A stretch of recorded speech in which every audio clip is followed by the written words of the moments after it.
oso gogoz etorri geha, nolabait ere, gure egunkari bultzatzaile hauen alde, gure testigantza saltzea. Bidegabekari hau behin betikoz bukatu dedin lehen bai lehen. Eta horixe da gure desioa eta horregatik hau.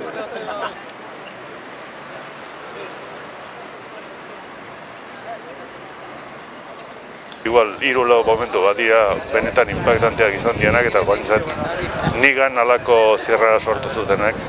Eta hasierakoak abia puntua, geho manifestaldia beha, eta geho pentsatzet saieste zina dela auzipetuak beraien barruko mundu hori eta erakutsi duten ez dakit, nola definitzu baino gizatasun nahi.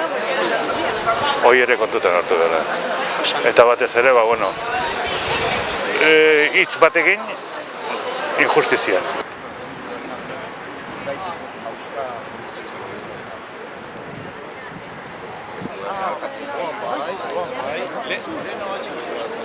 Gure garaian egunkariek kendu ziguten, idazle irakurle ginean, egunero jasotze genuen arpidedun bezala, bestetik nire akzionistak, txikiak, baina akzionistak, dena bezala txikiak, baina akzionistak. Eta derrepente gatu ginean, ez egunkariri gabe, eta akzioi gabe, eta deuse gabe.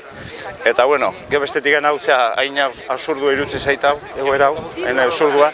Nire literatura absurduaren literatura asko gustatzen zaite, ipuietan eta gauza absurduak eta baina hau errealitatea izatean danean hori ez zaiten beste gustatzen. Orduan nahi detena da, hau zehan noizbait fikzio bezala irakurtzia, baina ordainketa guztiak egin da gero.